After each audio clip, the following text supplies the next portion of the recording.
Kia ora everyone and welcome back to another episode of Untidy. My name's Matilda Green here with my co-host. Hannah Davison. And we are very excited to welcome you, Zazi, aka Zazi Plays, on the podcast today. Thank you so much for having me. I'm really excited. Oh, I've been a follower for quite a long time actually. And where, first of all, before we get into it, where does the name Zazi come from? Actually, it's quite embarrassing because it's related to my profession. So when I was little, my little brother couldn't say Sophie, which is my real name. He could only say Zaza and then Zazi. And that just became my name overnight. So I've had that name for 32 years, let's say. And that's what all of my family call me and nearly all of my friends and my workplaces. So my real name's kind of gone by the wayside. Wow. So we've already dropped a bomb as soon as we have started the podcast that your name is Sophie. Yeah, Didn't there's even know. very few people who know. It is actually on my Instagram somewhere, so I just tell people to dig if they're that interested. But yeah, no, my real name is Sophie. Oh, That I is love that. amazing. That's so cool. And you said, I love that it ties into what you do. So actually this is a good time to explain to everyone who you are and what you do.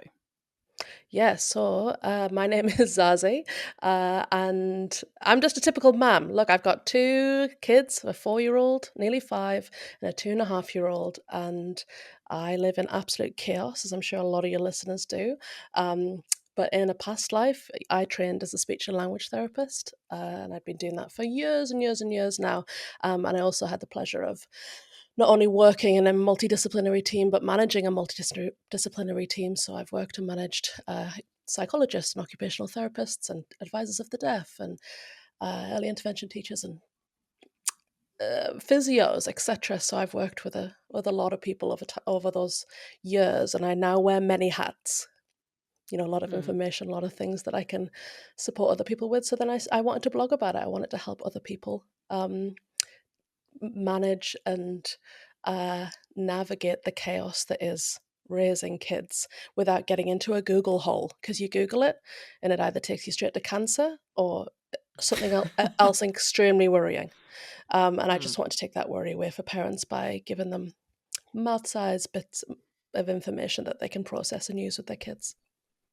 I love that so much because it can be, especially your first child, right? You don't know what is normal or Mm, like, developmentally hmm on track. And it's also like, especially for your first kid, it's such a big deal. It's Yeah, like you're waiting for the next milestone yeah, and they're rolling and then when will they sit up and then when will yeah.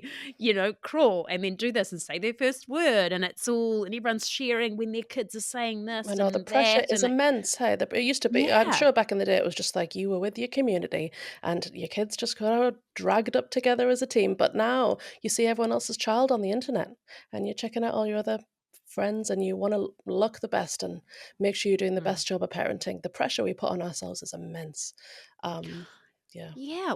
Well, the internet thing is interesting actually because it seems like, everyone's got their kids, they're in matching outfits, they're in, like the mums have got the same outfits as the kids and the kids are all sitting at table doing something perfectly and Mm. it's just and it can be really confusing as a parent because you're like, my kids are definitely not doing that. Yeah, You know? no.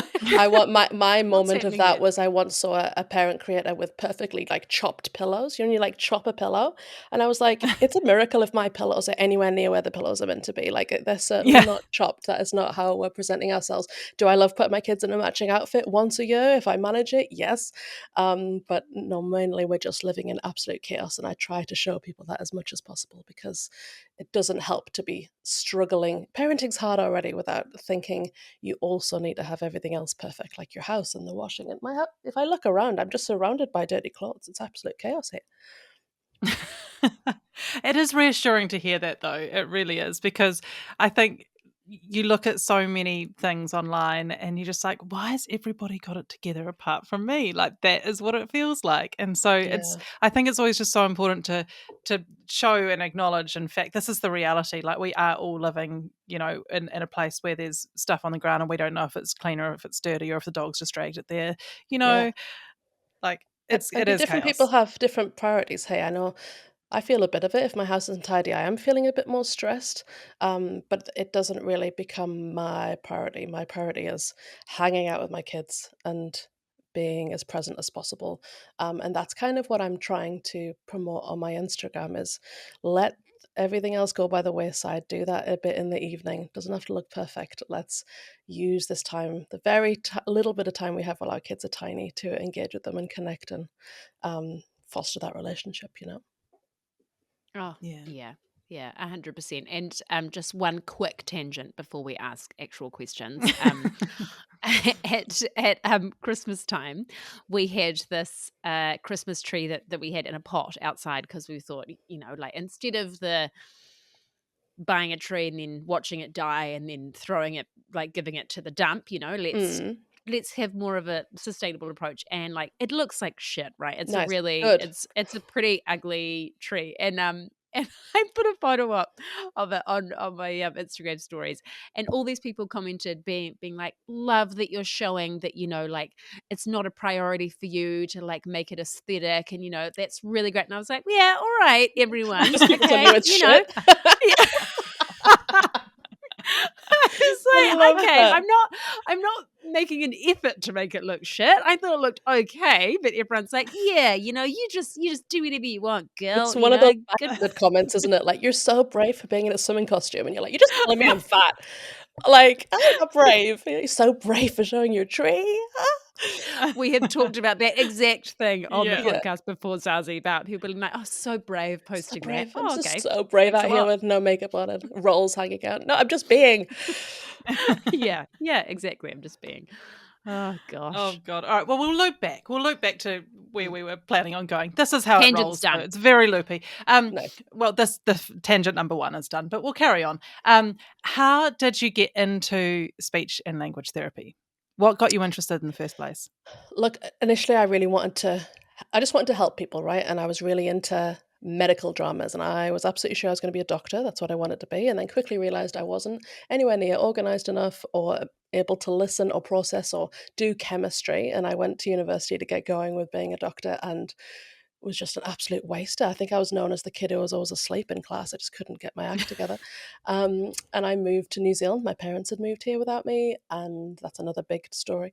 And my mum was working for, I say mum, she's my mam. Okay, it's MAM in the northeast of England. Mam. She had been working for the Ministry of Education, and she'd been working with speech therapists and occupational therapists and sort of taught me about them and showed me what they did. And it was a bit of a whirlwind, if I'm honest. I decided on a holiday in New Zealand that I wanted to quit uni in Leeds and come over here. And I drove to Christchurch and signed up for the speech and language therapist course, and the rest is history. So it's like I heard about a profession, and within an hour, I'd signed up to be one for the rest of my life. That's cool. That's cool. But And I that think is that's sometimes how you know chaotic. you're making the right decision. It grabs you and then it's like, no, you're going in this direction. You go, okay, and Yeah. take your hands off the wheel. Well, look, I had every opportunity to drop out, but I actually really enjoyed it. It's got a bit of everything. There's a flavor of everything, so it's right up my alley. Mm. Oh, that's so cool. And so you've had quite a lot of experience, and I'm sure you've seen so many ends of the spectrum in terms of childhood language and communication development. And so how like what are some red flags for parents in terms of their child's oral development, and when do they know that is this an issue, or is it just we're a bit behind the norm, or Mhm. how do they go about that? I think I always start parents off with thinking about, talking and using words as the end goal. But if you think of that as the top of the pyramid, there's heaps that come before that. And the bottom biggest part of a pyramid is attention. So if in the beginning you're thinking that your little one actually isn't all that interested in you or isn't showing you a lot of attention, isn't looking at you and checking in with you, isn't wanting to hand you things or point things out to you or check that you're looking at what they're looking at, that sort of thing. Um, that would be a point of concern. So attention. If your child's doing that, so the next step of that pyramid would be, communicating in some way. So babbling or making noises. If those were absent, then I'd be concerned. And then it's whether your child's communication is meeting their needs. So if you're saying that they're getting really frustrated and they haven't got any words to tell you what's going on for them, and you're seeing lots of tantrums and lots of hitting out, then that would be of worry. It's really hard to talk about milestones because the world is made up of so many people, right? There's not everyone is going to be on the same trajectory, and some children, go on to not talk, they might communicate in other ways. But the sort of bell curve, the average is that most children start using at least a single word by age 1 and are combining words by age 2. So you can think, I want one word by 1, 2 words by 2. And if you're thinking, actually, my little one isn't quite there yet, then no harm in asking for a little bit more support and guidance. Hmm. And what are some of the things that, so if there is a problem that a parent has recognized, what are um, some of the problems that they might be? Like, could it be hearing, or um, what are some of the main culprits? Oh, there's so many. So look, we'd be out of a job if it just wasn't the case that lots of children, and it's more prevalent these days, that children aren't meeting their communication goals, and that might be because of the different way that we're living. Both parents having to work, the more prevalence of screens, the fact that there's more what's the word that I'm looking for? People are busier. Mm. And so some children are just a little bit late, a little bit delayed. Other reasons, as you said, are that children may not be hearing as well as we think. Children um, are more likely to get ear infections than we are, and those can go missed. Sometimes we don't even notice. They don't even look like they're sick, so they can have buildup of liquid in their ears, and they could be like hearing underwater, and we'd never know. So no wonder they're not picking up words, if at the bottom of a pool, essentially. So that sort of thing. And then there's things like the autism spectrum. That's a difference in social communication. So there's lots of reasons that our children may not be meeting milestones as we would expect. What about what are some of the best things that we can do with our kids to foster healthy language development? And also, I've got a story about this as well, and I know that it's kind of embarrassing, but I know that I'm not the only one that has experienced this. When I had my daughter, my son was 2, and so while I was breastfeeding, I did use the TV quite extensively just so I Me could get too. through the breastfeeding. Yep. However, he was absolutely fixated on Blaze and the Monster Machines at that time. And I know other people have had problems with Peppa Pig. But then when his language developed, there was a bit of an American twang in some of his vowel sounds and stuff like I hear that, you. Yeah. which carried on for years because it was obviously in some really important developmental part of language development at that time. What can we do about that, and what has happened there? I mean, it's gradually got better, but every now and again I'm like, oh, still a bit of Blaze going on. He's That's 11. hilarious. Look, some children learn language a little bit differently, and there is a a pattern of learning language that is where children imitate a whole phrase that they've learned, and it can have a lot of meaning. So they could say, uh, "I need to yelp for help," like Paw Patrol. They could say The that to me. classic, yeah. Or they could say that to mean, "I want your attention, mum." Or they could say that to mean, "I'm a paw patroller." That one phrase becomes everything. And from there, they might not even understand all the words in there. They might just be, "This is a phrase that Paw Patrol says in this moment, and it has an emotional meaning for me, and I'm going to say it." And then from there, when they then understand each word, they then can use each word in a sentence. But if they've already learnt it in a funny accent, then they're going to continue to use it in that funny accent in other parts. So there's nothing really we can do but appreciate the message. And over time with modeling, it's unlikely that they're going to have that accent forever. And isn't it funny? It's like, it's such a way that our kids expose us, because they come out with a little Yeah. Peppa Pig accent. They're like talking about mummy and daddy going to the park. And it's like, oh my God, like It's very evident the tally's Yeah. been on. Yeah. it's very evident, like we limit screen time, but my child does certainly sound like Peppa Pig sometimes. My son, he said this 3 times now over the years. It's like he hasn't forgotten about it, and he'll see me and he's like, "Mummy, do you want sparkly nipple covers?" And I was like, "Oh, maybe." Where have you seen sparkly nipple covers? And he was like, on, and I think he'd seen like an old school music video or something, where she would have been wearing a sparkly bra, which is of course a nipple cover. And thankfully those questions have been posed to me at home. But would you like sparkly nipple covers? It's so alarming. It's so interesting how they take things on. Hey, but yeah, my kids are just the same. They've got all sorts of phrases from bits of telly that they say, and it's just the way it is. Hey, you can't. We don't have a village, so it's very hard to be completely TV or screen free because we do need to survive. Mm, This is true. This is true. yeah. Okay. Well, anyway, Oh. the other part of that was like, what can we do to foster healthy language development? Oh, look, the best thing that we can do is just get down there and be involved with our kids. So, carving out time to actually just be present and sitting on the floor and being around them. Um, Being face to face is a big one. Our little ones being able to see our face and see our eyes and see our mouth. As I said before, on that with that pyramid analogy, talking and words are only one part of communication. If I was sitting here with a grumpy face or my thumbs down, you'd be picking up that I was unhappy, that I wasn't having a good time. There's so much more to communication than just words. So your little one being able to see you at their eye level makes such a big difference. And then Mm. this is a really hard one that a lot of people struggle with. It's just watching what your child is doing. If we're sitting in front of Lego, you and we know what we can do with Lego. We could build it really high and we could make it a house and it could be a car wash, etc., etc. But if you stop and watch what your child's doing, they might be just really interested in looking at the colors or lining them up, or they may be really interested in the wheels, or they may be pretending they're little bugs. And if we're not watching and joining in as our kids are playing, then we're kind of leading the play and we're missing the teaching opportunity. Because if they're pretending that Lego is bugs, then we need to be making comment about bugs and pretending it's bugs too. Because they're interested in bugs, and we're most likely to learn language about what we're interested in. If you're talking about building a house, they'll be like, okay, cool, but I wasn't into that.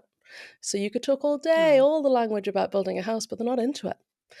So they're less likely to learn. So um, we don't do a lot of it or enough of it, even myself, but just to stop and watch what exactly is your child doing with that resource, that toy. What are they enjoying about it, and how can I do the same? Cool. Oh, And yeah. and the thing that sprung to mind for the just then as well was something that happens to me sometimes is my son is very, aware and sensitive to my moods. Mm. Um and like he's like, are you tired? Are you grumpy? Are you gonna, but Oh. sometimes if he sees my face and I'm reading something, like I'm reading something on my phone, looking at something on my phone, I've got this like concentration face on, but that also looks like to him, if he doesn't realize what I'm doing, looks like to him grumpy face. And he's like, Yes, what's yes. wrong? Have And you I read was like, the nothing. I was just concentrating. And meanwhile, he's gone, uh-oh, is she in a bad mood? And I'm just trying to read and probably I need to go to Specsavers. But it does make me really aware that like when we're looking at our phones, what they're reading when they're seeing our faces is not reflective of our actual moods or what we're trying to convey. Yeah, for sure. It's so worth looking this up. I don't know if you've seen it. It's a very old study that was done on children. I don't know whether they would do it anymore because we don't really test on kids like we used to do back in the day. But it's called something like the flat effect study or the flat face effect study. And basically, what they did to Yeah, or kids like was, stone face or something. I've yeah, heard that term before. put them in situations and made their parents unresponsive and have that flat effect. And you can see through there's videos on YouTube. It's all very ancient, but you can see the kids happy, and a spider's crawling across my wall. Love that for me. Can see the kids happy uh and loving seeing their parent. And when their parent's face is flat, they look worried, they start to withdraw, they're not connecting anymore.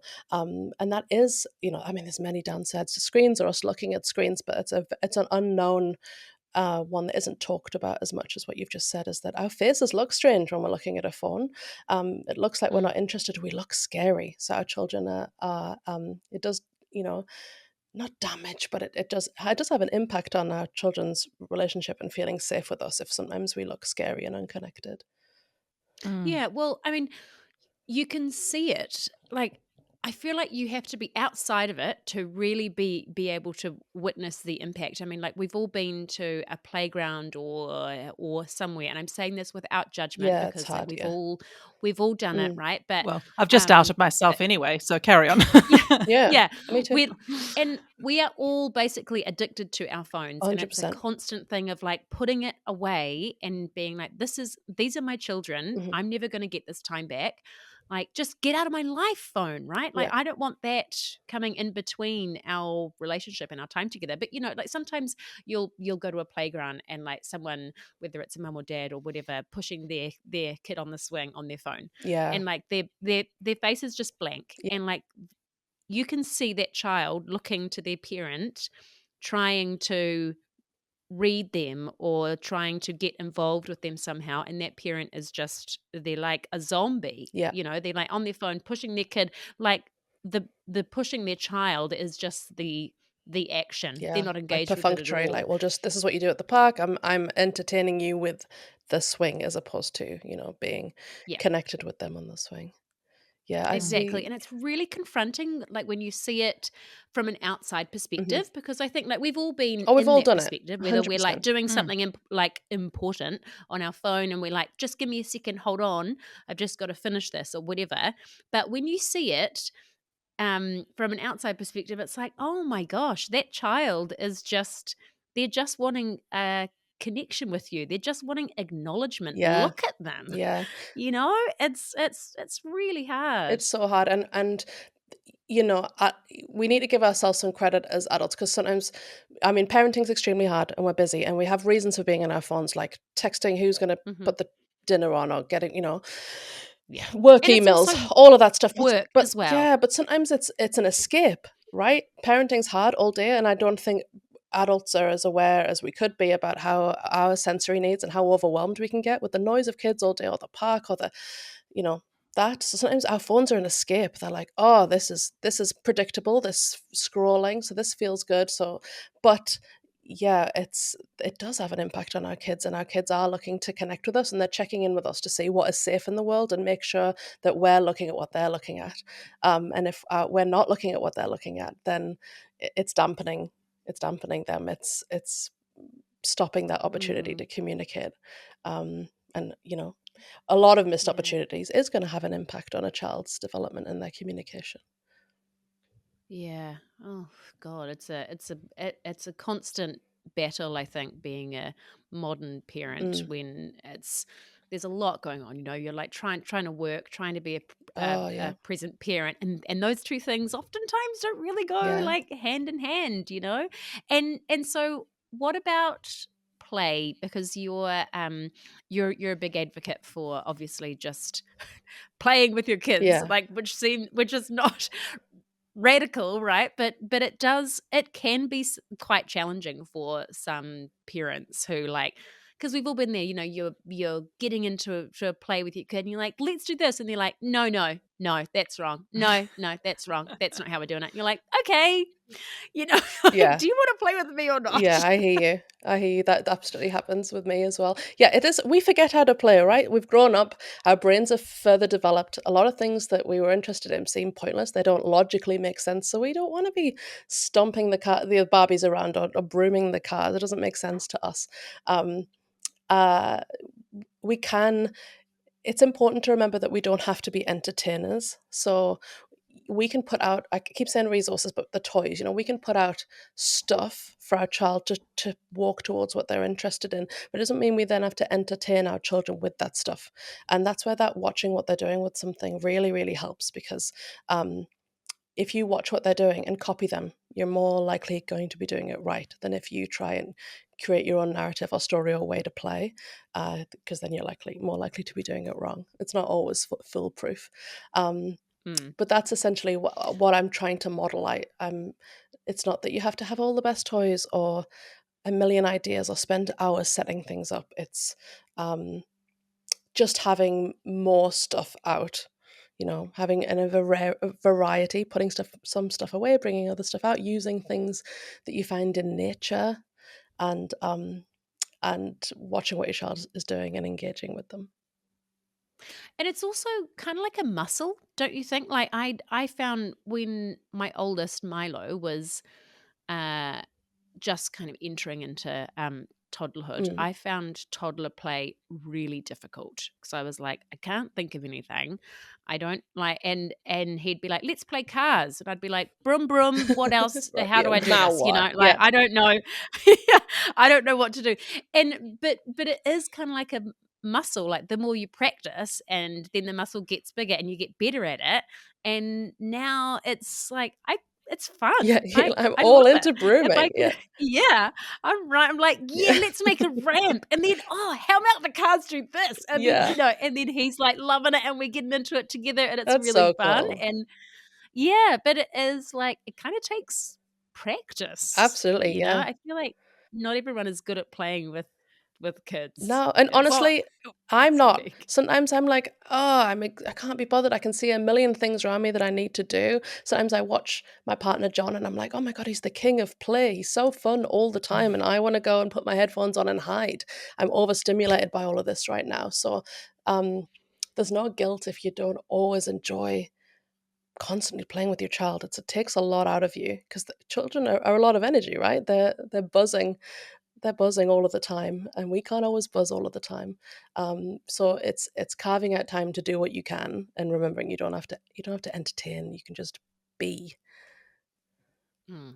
I think it's really good to remember because Maddie, you and I have talked about this before. It's something that we want to talk about on the pod is that how we like sometimes don't feel that we're very good at playing, you know, like and sometimes that's not having creative ideas around what even to do or just just trying to get through the day and the tasks required to get through the day, or if Mm, you're working from home, having the time, feeling overwhelmed by everything else to really carve that time and then sit down and then be playful in that space is actually quite difficult. And then also mm, sometimes, if I'm honest, it's quite boring.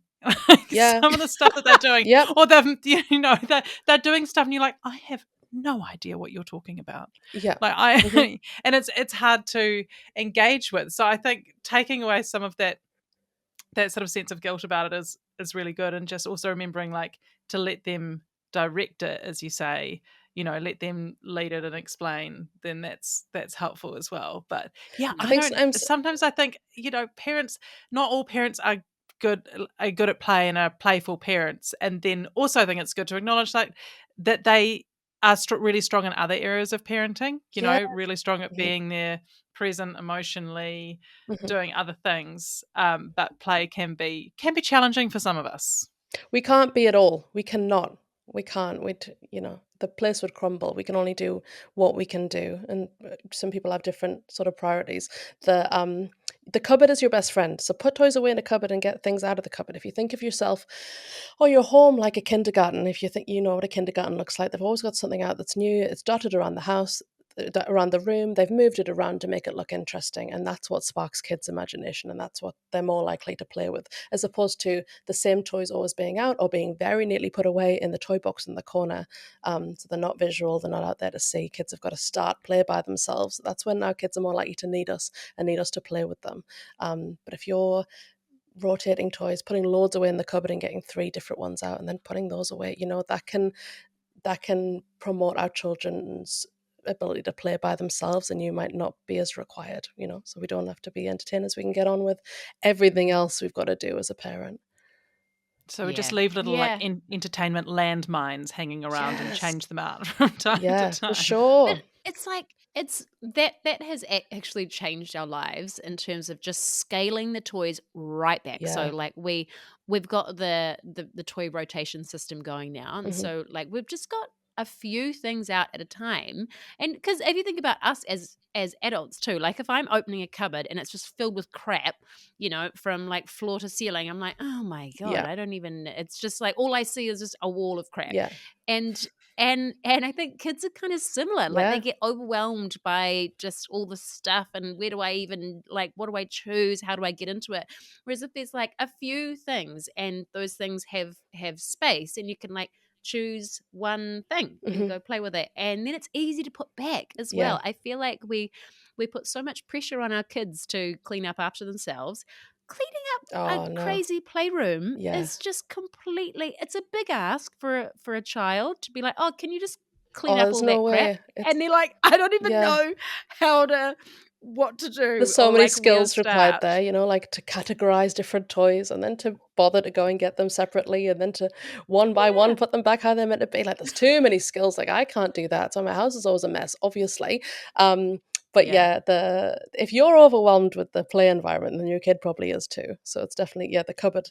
The cupboard is your best friend. And 100%. and we're all overwhelmed by choices, right? There's studies on that. I'm not going to quote anything, but especially as women, if there's too many options and choices and decisions that we've got to make during the day, what do you eat, what time we're doing this, what play dates, what whatever, it stunts us, it stresses us out, and we don't achieve as well. So if we can take away some of the options and make things simpler, then our children are going to be more likely to play. It reminds me, we took our kids to this like nice donut shop last week that they'd never been to, and they've never really had anything like that. And there was 15 types of amazing looking donuts covered in sweets.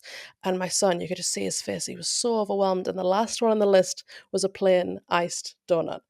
And you could just see his face. It was just like, oh my goodness. And he was like, I want that one, the plain one on the end. The last thing I would have thought that he would have asked for, but the whole rest of it was overwhelming. There was too much going on. There was too many options. And he was like, the last thing Oh. you said, I'll go with.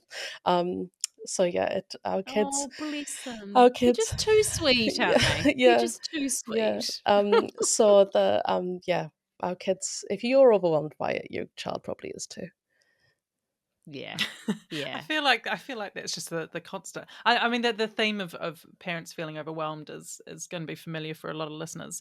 I looked on your Instagram page and I really enjoyed a reel that you put up about messy play and feeling triggered by messy Yeah, play, because I tell you what, if there was one thing that never darkened my doorstep, it was glitter. Like messy play and glitter. me, I find that just so much, just so stressful. I'm like, glitter can stay at preschool. Gotcha. We're not doing glitter here.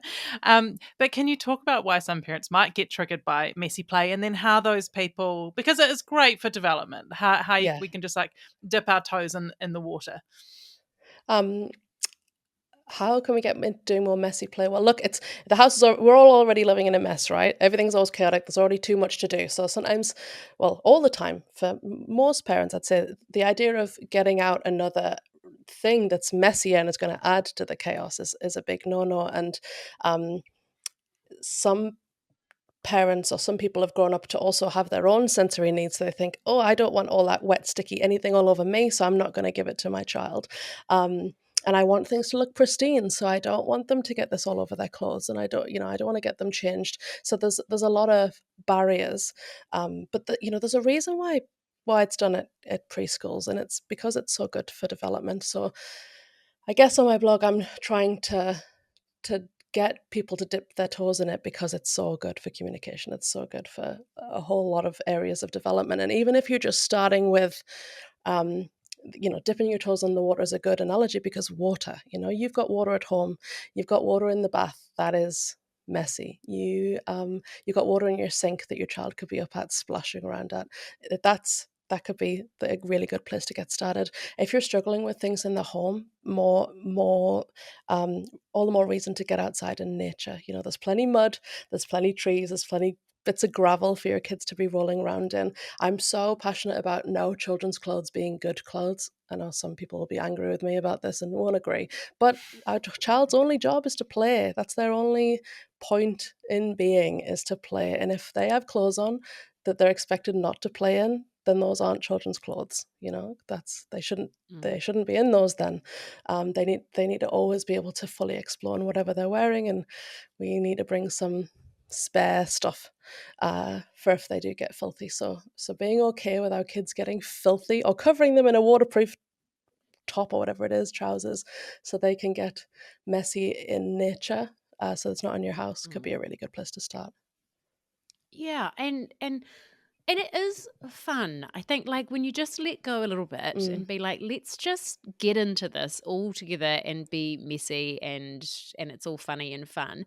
But like, I found what has really helped me with messy play is that I try and be like, right, let's all clean it up together straight away. So yes. like when we're done, now we clean it up. And then I feel like it takes 'cause in my mind, I'm like, "It's not fair that I have to clean up, like, so much Mm, all the time and that it's just on me." So, even if the kids do sweet effort, yeah, when they're cleaning up, at least it's just starting to yeah, get them to understand that, messy play is amazing. Let's make a huge mess, but we all clean it up straight yeah. away so that it's not all on And if me. you make that You fun, know, that that can be part of the activity. If you give them a spray bottle of water to spray something and wipe it down, they're gonna be like, "Yes, this is cool.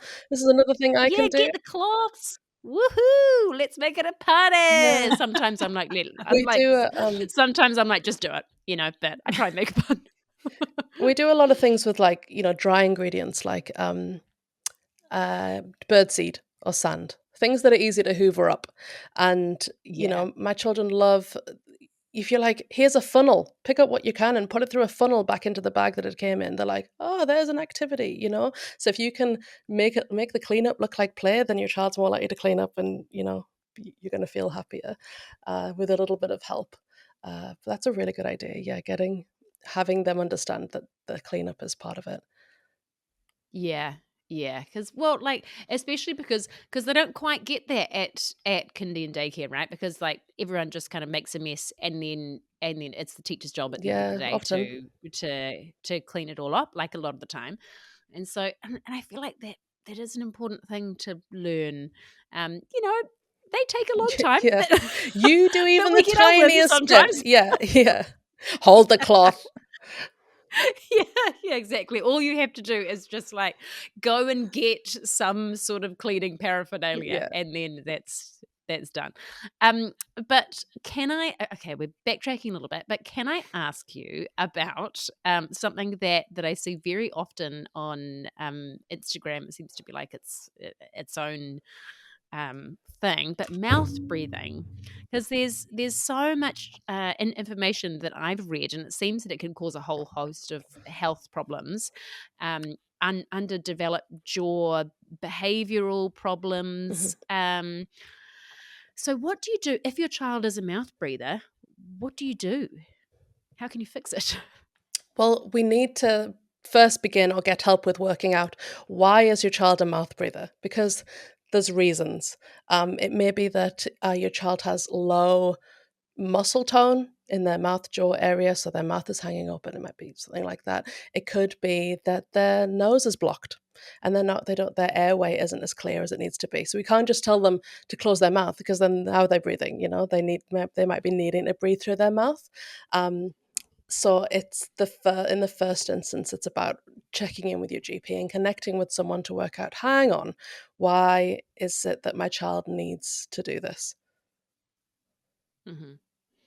And how does it affect behavior? So is that just that they're not getting enough air? I don't understand how it connects to behavior. It's fascinating to me. Mouth breathing and snoring. I think there's not a whole lot of education about out there about how it's actually not typical. Children, babies aren't meant to breathe through their mouths. They're born to breathe through their noses so that they can suckle. So if there's an issue there, it's often because there's an airway obstruction, not breathing through your nose clearly, and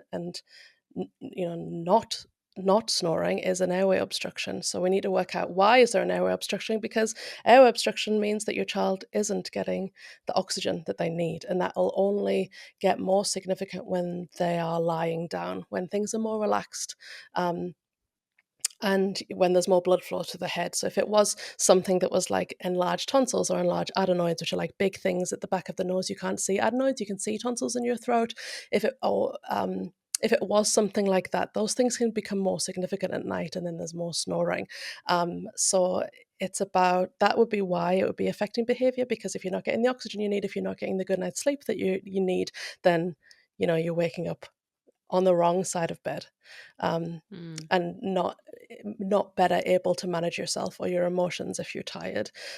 So it does affect things like that. It can also affect the development of your whole face shape. We just finished a podcast on this one recently, and it can affect it can make your face look longer because our tongues, I'm looking at you guys now, your tongues at rest are meant to be on the top of your mouth.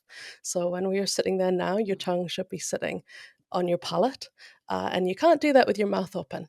And your tongue is what helps shape your palate's development. And if it's not sitting there, then it's going to be impacting, how your whole mouth and your teeth and everything develops. So it is an important one to know about and to look into, should you be thinking, hang on a minute, my little one does always have their mouth open, or they are always snoring. Um, Look, not sort of being sent away and saying that they're fine. It's really good to check. That's Mm. good. It made me think of that book, Breath by James Nestor, which talks a lot about.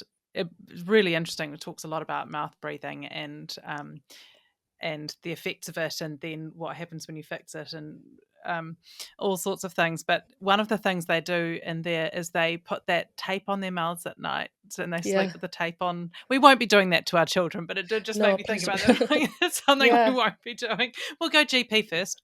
Start with the GP. I think Yeah, there's like duct tape varying later. research on whether the tip works or not, because it's all about coming down to, why are they doing it? Is it a habit, or is there something going on? So my daughter at the minute is a mouth breather. It's obviously going to be more prevalent when kids are sick because they're snotty and they can't breathe through their nose. So it might not be that there's actually something wrong. It might just be that I'm sick presently. So it's good to monitor over a few months and being like, why is this constant? Then maybe I should look into it. My son he ended up getting surgery to remove his adenoids, and that did significantly improve his sleep and a little bit, I guess, his behavior, but definitely his ability to breathe clearly through his nose. So, yeah, Mm. it's worth looking into. Yeah, and I guess the nose is a filter too, right? So it's like filtering out bacteria, Yeah, dust, lots of different things. So if that nose is being missed, then all of that stuff is just going straight in yeah. there, which wouldn't have a good effect. Do we have a hungry baby? No. Oh, okay, cool. Sorry, guys. Oh, good. It's all right. um, it's just picking up Buster and taking him for a walk and taking the baby too. Bye. Oh, very nice. Yay. And also, I've seen that you're quite a fan of sign language, Zazie. Mm. And like you can start that from when kids are really little, like babies. Is Yeah, that from right? birth. If you think of children who are born deaf, who aren't ever really going to be fully hearing words, they will more likely be seeing signs. They can start understanding that and picking that up from birth. So we can sign and we can gesture with our child from the very beginning, because and also hand movement develops way quicker than all of the mouth movement required to create words and to say all the sounds and words. It's incredibly complex. So children are more likely to be able to make the sign for more or milk, for example, um, before they can say it verbally. So modeling gestures or signs for your child can have a huge impact because it can mean they can communicate with you sooner. And it is fascinating what they can understand before they can articulate it. Yeah, It's amazing. Like I remember Milo learnt the more sign, and the more sign sort of is a blessing and a curse, isn't it? absolutely. Yeah. There's a lot of more Yeah, of yeah. everything. I'm like, okay, Right, more of you've that, said it. more play, Yeah, more of that. Yeah, like okay, more. But and like before they can communicate verbally, like I remember asking Milo or Autumn to be, go and put something in the bin or go and put something on the table, and they'd go and do it. yeah. They couldn't talk, but they knew exactly what we were saying. It is amazing. Yeah, that receptive language, that understanding of language typically does develop way before. As I said, the getting the words and the sounds out is one of the hardest bits. So signing or gesturing can bridge that gap, so they understand quite a lot earlier. And if they then have a way of telling you, whether it be through signs or pointing at pictures, having pictures of the item around, that's going to aid in their communication before they get to be able to say the full word. And that's where again that attention thing comes in. I see a lot of parents I have seen a lot of parents, as you said at the park, not fully interacting with their child because of other reasons off phones. But sometimes it's because they think this is just a baby. This is just a baby that's just hanging around, and they're all right in their pushchair. But your child is always watching, and they will always be trying to communicate with you if you're present and able to communicate with them. Um, so yeah, gesturing and uh, showing them other ways to communicate can have a huge impact on how quickly your child can communicate with you. And obviously, all behavior is communication. So your child is more likely to be frustrated and have a tantrum if they can't tell you what they need. So being able to sign or gesture can bridge that gap as well. That's really interesting, that they understand more than that, than they're able to communicate verbally, and that catches up with them, because no wonder they get so frustrated, no wonder there's so many tantrums, because they actually have that understanding, but they can't, you know, Yeah. get the message across to you. Can you imagine how frustrating that would be? Just like you've got some words, you know what Yeah. you want, your feet are cold, or you've hurt yourself, and you've got no way of really telling someone. It must be so frustrating. Oh, Mm. and your parents are just blundering around being like, Yeah, "Would you what about this? you, What about this? What about," and you're like, "I just want Is it yeah, the nappy? yeah, that." Socks, socks. Oh, little sweethearts. Um, but you and your husband John seem to be quite passionate about respectful parenting, yeah, which we are all about too. But what do you say to people that think there aren't any boundaries in that approach? I feel like people that don't understand gentle, respectful parenting think that it's like you just let your kids do whatever they want yeah. to do. They run riot. Um, I Mm. just say to them that it's exactly the same. It's the same. You can have the same boundaries. You're just going about them respectfully. So if you don't want your child to jump on the sofa, um, the opposite crazy end of the spectrum would be to be like, get down from the sofa, you shouldn't be jumping on that. That's the intense way of going about it. And I think people think gentle parenting as being like, sweetie, I don't really want you to be jumping on the sofa, but could Oh, you please please, don't. darling. But it doesn't have to be like that. You can uphold your rules and your boundaries, but just being respectful about it, like you would a friend. So just being like, I'm not going to let you jump on the sofa. Come jump down here. We'll jump down here together. So you're not letting them jump on the sofa, but you're supporting them to stop. And a lot of it is physical because um, if you're thinking that your child's just always going to respond to your voice, then you're probably going to have to repeat yourself, and you're going to want to get louder because they're not listening to you, and you think that you're going to have to shock them into doing what you need them to do. But if you can, move and gently stop them from doing something, taking the words out of it and just physically and gently stop them, you can hold your boundaries without losing it, and that's where the respectful part comes in. um, I'm not saying treat your child like a friend. It's just a way of thinking, am I being respectful to my child like I would a friend? Mm. Mm. And I guess like you have to give respect to earn respect as well. Yeah, Like I think back to teachers that would just, you know, yell and growl at you all the time, and it just kind of turns into words. yeah, It's just like, oh my god, it's not. It doesn't give you any incentive to listen to that person or hmm, to want to please them or do what they no, say. If they're just yelling at you all the time, it's like you obviously don't respect me. So yeah. why would I bend over backwards to respect you?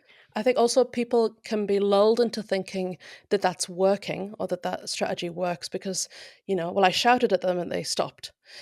And it isn't necessarily that you taught your child a lesson, it's that you scared them to the point where their brain stopped and they were in sort of like fight or flight panic mode of just like, I will freeze and stop what I'm doing because I'm worried you're going to hurt me, or I'm worried about what you're going to do. So when our children are sort of losing it and pushing our buttons, they're not being logical. They're not using the big thinking part of the brain. They're sort of they're they're following their emotions. There's a reason behind something. There's a need not met, or they're feeling something. So it's not logical. So they're I spoke to a mum last night who was saying that their child was tipping all of the dog food in the water bowl. She knows not to Classic. do that. She absolutely knows that as a bad behavior. So shouting and saying, stop that and that's wrong, and here's all the reasons why, isn't helpful because the child already knows.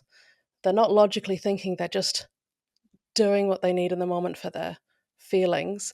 And the best thing we can do is calmly stop them and, distract them, move them on and meet their need. So when you kind of understand that you shouting at them is never teaching them a lesson because that part of the brain shut off. The learning part shut off. It's not there. They're not even processing the language that you're saying. You're more likely to be kinder and respond respectfully because you're like, this isn't going to work. I can't teach you something right now. You're not in the zone for it. Mm. Mm. And they don't have the same impulse controls as No. us. Like, so when a waiter brings you a meal and they're like, be careful, the plate's really hot. But you're like, yeah, I but how just want hot? to I go. need to Yeah. know. Like, I will be touching it Yeah. because I As need to soon as you know turn your back, yeah. exactly how hot this plate is. And imagine that times like 1,000 for a Yeah. kid, right? They're like, what would happen if I did that? Yeah. I do really want to know. Like even though I know I'm not supposed to, but I really want to know what's gonna happen. So Yeah. we're just gonna test it. Yeah, their brains aren't that part of your brain isn't fully developed until your mid to late 20s. So if we're over here expecting an under 5-year-old to be able to manage themselves and understand the logic behind why you wouldn't put food in the dog's water bowl, or not cry for some tiny reason like you've got the wrong color cup, like it feels illogical to us, but it means so much in their brains, and it's because their brains are underdeveloped and they haven't got a handle on how to stop having big emotional reactions. They haven't learned how to regulate and cope with big feelings, and a lot of us haven't. If you have Mm. thought, I don't want to shout at my child, and then you've been triggered and you've shouted, that's because we also don't have a handle on our ability to regulate ourselves. Like we struggle. I struggle. So, we have to set our expectations with our kids to know that they're just so little, their brains are so underdeveloped that I I I wholeheartedly believe with all of my being that kids do not want to misbehave. It doesn't feel good for them. They don't want to do it. They want to please us. It feels better to be having a good time. So if they're doing something that they shouldn't be, it's almost like they're crying out, "Help me! I don't really want to be doing this. There's something not quite right." And it's our job to be detectives to work out what that is. Does that mean that I never lose my cool? No, but it definitely helps. I'm so privileged to have had so much training in that area because it definitely helps me to manage myself just a little bit better. It's so good to understand it from that perspective because I think then it's easier to feel empathy in that moment. Yeah. One of the messages you gave in a post was that to be gentle with our children, we must first learn to be gentle with ourselves. Mm. And probably a lot of people are parenting now. They want to do things differently from the way that they were parented. But our kids can do things that are incredibly triggering for us, like you just Oh said, yeah. and and maybe that behavior for us when we were little would have been met with punishment. And Yep. so when we're in that triggered state, when our kid's doing something that really sets us off and we feel like, okay, I'm on the cusp here of losing my Yeah. cool, what can we do in that moment to handle it? My personal strategy is to either don't say anything at all, because if you're losing it, then your child is probably already losing it, and the language isn't going to be going in. So the thinking brain's switched off for them. Your thinking brain is going. If you can just hold it in, just feel like I'm not going to add words to this. I'm going to be quiet and I'm going to physically stop what's going on. That's a really good start. Um, Being able to step away, just being like, right, you can't get it all perfect. Your child's going to have to, you're going to have to let some things slide. They might still be banging that thing off the chair and it's annoying you, but you just might have to, to walk away, give yourself some space. Um, yeah. And I tap in and out with my partner, and I'll just say, this is too much for me. I'm triggered, especially at bedtimes when you're exhausted. You're like, everyone go the hell to sleep. We tap in and out. And the person who comes in always plays good cop. So no one is ever like, right, daddy's in here now and you're going to go to sleep. Like, no one is like a level up of anger. The next person always comes in as good cop, because obviously the other parent just left because they were turning into bad cop. You know what I mean? And we know that doesn't work. Um, and if I do lose it with my kids, which happens, if I do raise my voice or I do get more frustrated, then I'll say, "Oh, look, I'm feeling really frustrated at the minute. I'm going to step outside. It's not your fault. I'm just, I'm I just need a little bit of air, I think. Getting outside makes a world of difference, even if it's just out your front door, just to be like, "Oh, God, this is a lot," um, to help yourself regulate. Mm. Yeah, and I think being kind to yourself as well, right? Like Yeah. it's so easy that if you lose your cool with your kids and then you just berate yourself, Yeah. right? Like, "Oh, why did I wish I had handled that differently. I wish I had kept my cool or said something Mhm. differently or whatever." I've found it so empowering to Coulda, just woulda, be like, shoulda. "It happened. It's okay. I'm trying my best. Yeah, and Mhm. we'll, keep moving forward. It's all good. It The happens. most important thing, yeah, it's be We made a kind to mistake." yourself, but also repair. It's Mm. helpful for our children to hear and see us make mistakes. So, just saying, "Oh, look, I shouted at you earlier, August." That's the name of my son. "I shouted at you, and I shouldn't have. I was getting so frustrated, and I should have just stepped outside. I should have taken some deep breaths. I'm sorry if I made you feel XYZ. I'm going to be learning for next time. We're all learning all the time, aren't we?" So just owning it and repairing that relationship and explaining why that might have happened can fix things with our kids, I guess. Yeah. Yeah, Yeah. it definitely can. I had a solo bedtime recently where I turned into a demon. Yes, me too. And yeah, and I was just I was quite a horrible mum, I was very much like, get into bed or we're Yeah, not gonna do the fun thing yeah. tomorrow, sort of thing. And We've all done that. and like, yeah, I think we've all done it because you're like tapped out by the end. You're at the finish line, you're ready to clock off, and it's not going to Yep, plan. And you're like, guys, yep, you're kind of encroaching into my time now, yep. and I'm losing it a bit. And then I came back in like 5 minutes later. I was like, I'm sorry, I shouted at you. I shouldn't Nice. have shouted. Yeah, And but Autumn, my 2.5-year-old, we've got kids the same age as us. We've got yeah. four and a half and a 2.5. And Autumn really kind of latched onto it. And so like for the next few days, like she'd be kind of like telling other people, she'd be like, I'm sorry I shouted at Oh, you, nice. shouldn't it? And I was like, yeah, I mean, do we just sort of keep that between us, And so it was like obvious what had happened. Yeah. I shouted at the kids and then I apologized for it. And then she's, telling everyone about it. And she's like, but yeah, it just must have really struck a chord with her for some There's reason. some And then like sometimes she'd be saying it to Milo. She'd be like, don't shout at me. No, I'm sorry I shouted at you and don't shout at me. And I was like, oh God, this is really a thing. Is this going to be like one of her core memories? it's a That I positive. shouted at her one time. It's a positive that she's got that language to now use, She's got the language to now repair. So there's some Yeah. positives out of that. But sometimes that's how our kids process big things. Like that might have felt like a bit of a big thing. She's not traumatized. It's not like that's Mm, how she thinks of you for the rest of her life, but it would have felt different. And that's how she might be yeah. coping by repeating that. But there's definitely positives to it. That's an awesome way to repair and to have her to be able to say it. And we want our kids to be able to say stuff like that to each other, right? It's nice Yeah. when they do. My son has lots of things like that. Well, they'll both say really kind things to each other, like "I love you" and I like you just the way you are, Etta," and like lovely things that I can hear that are parroted right out of my mouth. And then it's followed up with literally being kicked, like they're kicking each other. And I'm like, well, you haven't got that from me, so yeah, you can't win them all. Oh, exactly. God, they're hilarious, aren't they? Like every so often they'll just revert back to like a little pinch or Oh, just a quick snatch of a toy, my kids like beat I the tried shit talking out to you of each nicely. other. I'm gonna snatch it. Yeah, they just like it's so impulsive. Hey, it's like we're playing really well together, and now I'm hitting you. I've bashed you across the head with that. How are you feeling about it? Yeah, it's never ending.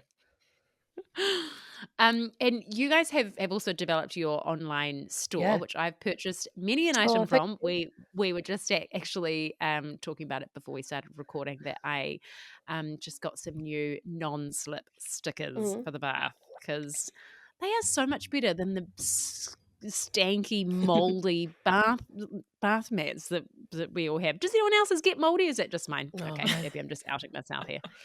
Gross. Anyway, so how did that come about? Like, what led you to develop your own baby feeding products?